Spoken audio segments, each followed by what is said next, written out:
Une rétine artificielle pour rendre la vue aux aveugles, la disparition de l'homme de Néandertal et des vaches avec des casques de réalité virtuelle. Nous sommes le samedi 30 novembre, je suis Mathilde Rago, bonjour à toutes et à tous. Voici votre concentré d'actualité scientifique sélectionné par Maxi Science.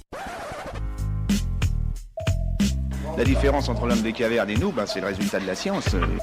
Et ce n'est pas une opinion, c'est de la science. Notre monde n'est pas si moche. Les scientifiques travaillent depuis quelques années sur une rétine artificielle numérique permettant aux aveugles de voir à nouveau. Mais ils avaient un obstacle de taille, la chaleur. L'œil produirait une telle quantité de données que la puce à implanter deviendrait trop chaude. Les chercheurs ont résolu le problème en trouvant un moyen de compresser cet énorme ensemble de données visuelles. La technologie pourrait donc bientôt quitter le domaine de la science-fiction.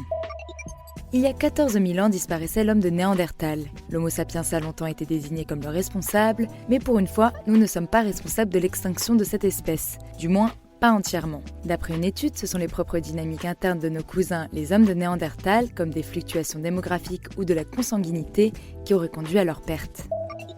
L'expérimentation peut paraître farfelue. Pourtant, un fermier de la région de Moscou fait porter à ses vaches des casques de réalité virtuelle. Certaines recherches ont montré qu'elles étaient plus productives dans une atmosphère apaisante. L'éleveur a donc décidé de leur diffuser une simulation de pâturage inondé de soleil sur un son de musique classique afin de réduire leur anxiété à l'approche du très rude hiver russe.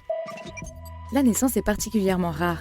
Une indienne vient de mettre au monde un bébé à 2 têtes et 3 bras. L'échographie laissait penser à la présence de jumeaux. Il s'agit finalement de jumeaux siamois. Ils ont 2 cerveaux séparés mais partagent le même corps. Cette pathologie, appelée dicéphalie parapagus, ne concerne qu'une naissance sur 50 000 à 100 000. C'est tout pour aujourd'hui, merci pour votre fidélité. Pour en savoir plus sur les news du jour, n'hésitez pas à consulter le site de Maxi Science. On vous dit à demain pour de nouvelles actualités scientifiques. Voilà. Il ne reste plus qu'à vous remercier de votre attention. Au revoir.